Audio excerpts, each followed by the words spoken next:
Good evening and thank you for joining us. After a 3-week summer break, Thunder Bay City Council was back in session last night with a busy agenda, including a look at racism issues in our community. Council was presented with a 1-year report on the Incident Reporting Program. It was established last summer to provide baseline data on the number of racist incidents called in. Tony Brar has details. Our key message is, we are listening. Help starts here. It is a program that aims to create a community-based mechanism to report and track racist incidents in the city. The Incident Reporting Pilot Program consists of voluntary surveys with participants using the 211 service by phone, online, or in person to report incidents. Program officials presented the results of its first year to council members on Monday evening. The more that we can bring those stories to light and use them in terms of education, how racism impacts people, what it looks like in the city, that can be a really valuable tool to address some of the challenges that come when you try and confront what you see as racist behavior. First-year results saw a total of 176 reports filed in Thunder Bay. 60% of racist incidents targeted Indigenous people, while a majority of all reported incidents occurred verbally and in person. The report also indicated some of the more problematic areas around the city to provide further insight. Council made it clear they appreciated the efforts by those involved. There is racism, and we are experiencing racism in our community.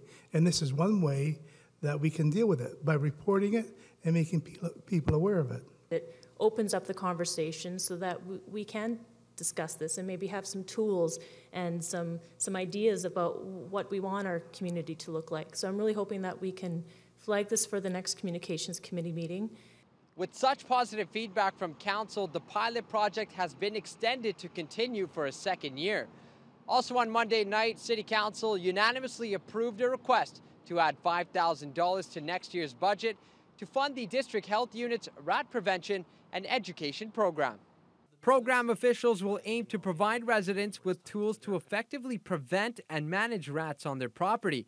Development Services Manager Mark Smith says rat numbers may actually be decreasing. I think the number of files that our licensing and enforcement officers are dealing with are up again, but it's somewhat cyclical and somewhat seasonal. And I don't have hard data, but just anecdotal evidence would suggest that we're not seeing an increase in terms of rat concerns. City staff are expected to report back to Council again in the spring of 2019. Tony Brar, TBT News. Thunder Bay Mayor Keith Hobbs has officially announced he will not be putting his name on the ballot in the upcoming municipal election. Shortly after the City Council meeting last night, Hobbs confirmed he will not be running for any seat on Council. The announcement comes as Hobbs and his wife Marissa are fighting criminal charges of extortion and obstruction of justice. Hobbs says it's time to step away from the mayor's chair and spend more time with his family after his 8-year-long tenure at City Hall.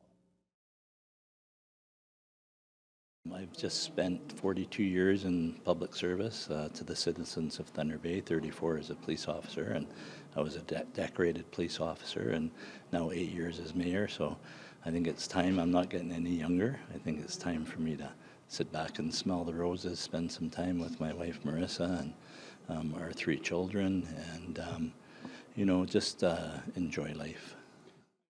Meanwhile, Councillor Larry Hebert announced he will also withdraw his name from the mayoral race in the October election and run for an at-large council position.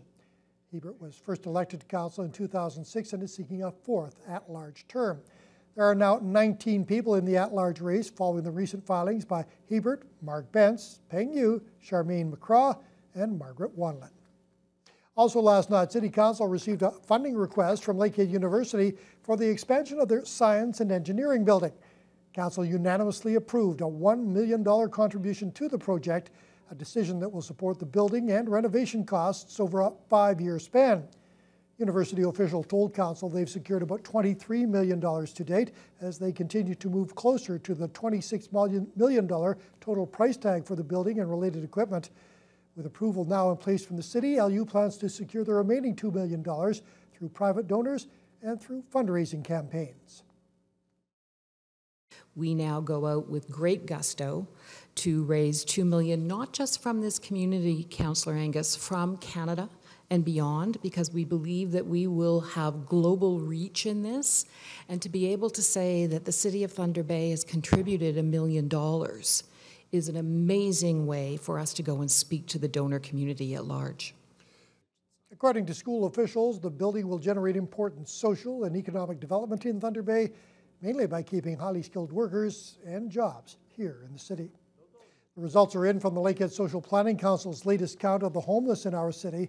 The point-in-time count was held this spring and found there are nearly 200 more people living without a home compared to 2 years ago. The work was conducted on April 21st and 22nd and found there are now 474 people experiencing homelessness. Half of the people surveyed reported being couch surfers, 26% were in emergency shelter, while 7% were living without any shelter.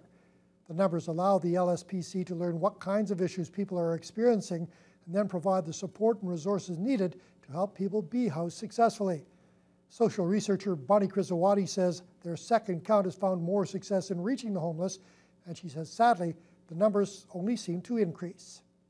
We know that numbers aren't decreasing really. I mean, we have an epidemic of homelessness in Thunder Bay, and it's been here for a long time, and we can't ignore it. And I imagine that if we did the count, tomorrow, that we might even count a few more individuals than 474.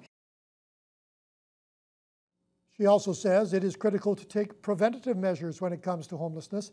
61% of respondents first experienced homelessness before the age of 25, and Krisawati says resources need to be put in place for youth. The strike by 65 clerical employees at the Port Arthur Health Centre was up for debate once again in the Ontario Legislature today. Thunder Bay Atikokan MP Judith Monteith-Farrell asked the Ford government what it's doing to resolve the 3-month-long labour dispute, both for the workers and the patients there. The people of Thunder Bay who rely on this clinic are struggling to get appointments, are struggling to get their medical information. They are forced into overcrowded clinics. They are forced to go to the overcrowded emergency rooms at our already beleaguered hospital and use the ambulatory care at our hospital as well. What will the Premier do to make sure that these healthcare workers get the respect they deserve and the people of Thunder Bay get the healthcare they need? The Ministry of Labour mediators are available to assist the parties in the process, and I agree with the member. We hope that there is a resolution coming soon for the many reasons that she has mentioned. So we look forward to that resolution, hopefully coming soon between the two parties, to the member, and we will continue to monitor it.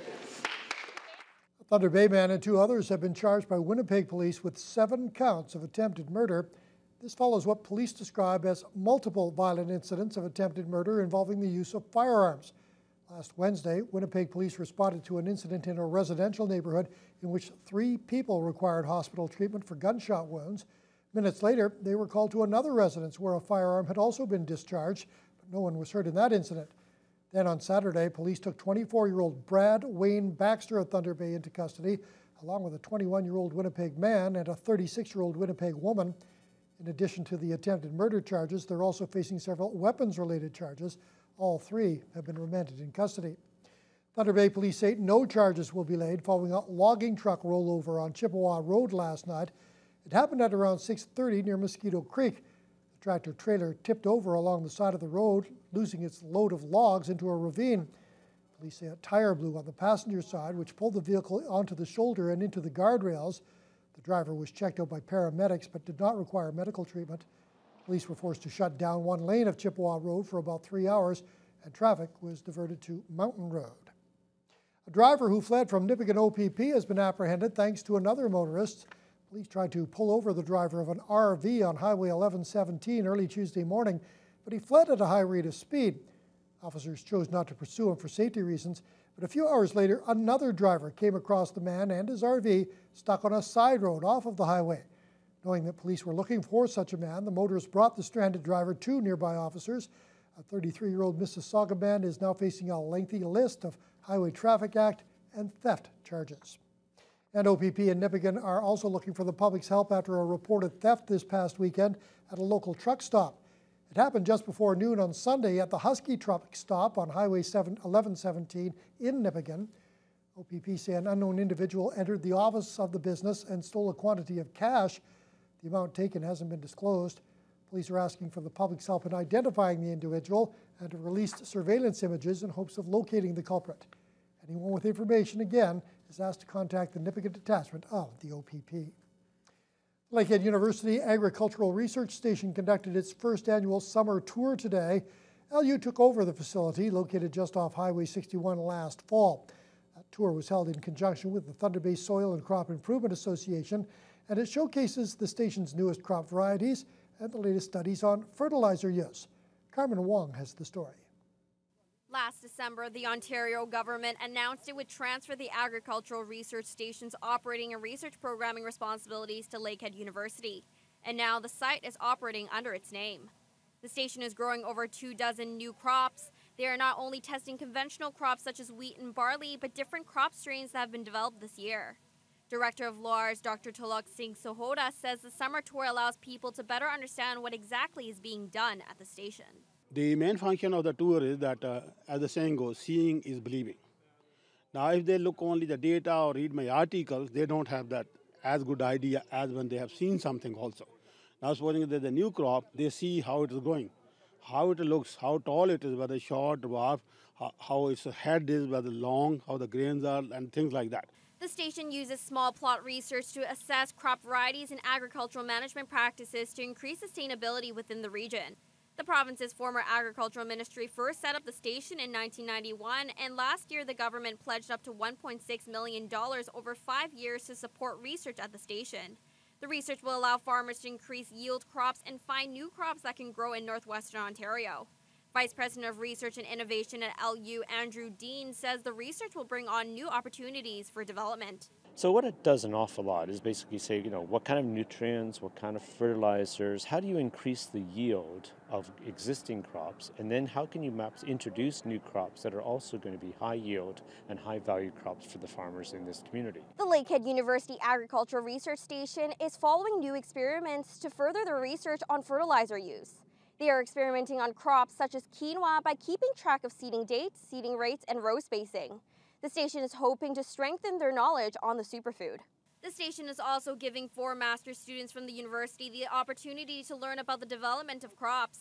Rinda Raj comes from India and is one of the master's students participating at the station. She says she is getting to experiment with crops she has never worked with before. We can learn much more about all the crops we are growing here. We grow like cereals, pulses, and galega flax, all those things I have never grown such things in my place, so it's a really new experience for me. And we are doing a lot of researches here under Dr. Sota, and it's a great experience learning here. Carmen Wong, TBT News.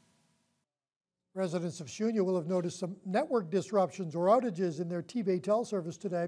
It's due to maintenance work by the utility. The company is performing scheduled network upgrades in the Mackenzie area starting this morning.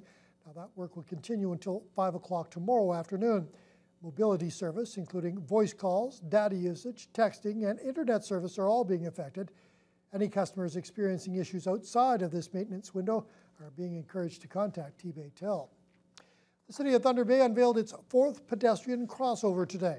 This one is located on North James Street near the Kinsman Centre. The crossover combines a traditional crosswalk with audio and flashing lights to inform drivers that a pedestrian is crossing. The new addition to the neighborhood was needed due to the large number of children coming to the community center and the number of cars that drive down James Street daily. Northwood Councillor Shelby Chung says the crossover links many high-traffic areas in a much safer way. This is a very busy section for pedestrians, especially when it's game night for soccer players and any of the activities going on. So this is a huge improvement for walkability and accessibility in our neighborhood. This was put together in probably about a 1-month period. Again, they're a lot less complicated than a full set of traffic signals because they operated on a wireless and a solar. It doesn't involve a power supply and a lot of the underground ductwork, so they are a more simpler installation. The city will begin construction on their 5th crossover at the corner of Arundel and Toledo Streets closer to September. And repair work to the exterior walls at Magnus Theatre is now underway. The work can be seen from Red River Road as the building looks to fix up some rough patches on the building's fly tower. That's the area behind the main stage. New insulation in the Fly Tower will reduce the operating costs for the theatre, which was built up to the historic Central School building back in 2001. The renovations were made possible thanks to $177,000 from Ottawa, as well as help from the city. The work will improve the aesthetics of the building while still maintaining the historical value of the schoolhouse, which was built all the way back in 1884. Primary objective is to protect with the Central Schoolhouse, it's to protect its structural integrity and also ensure that we're protecting the cultural heritage values of the building as well. But also there's a lot of green technology and progressive technologies that we want to use to heat and cool the building so we could have more money to dedicate to our artistic programs. The Fly Tower work will be finished within a month. The rest of the renovations will begin next year. And Boyle says it will take 4 years for the upgrades in the schoolhouse and the rest of the auditorium to be completed. Fiona, if you happen to be a fan of the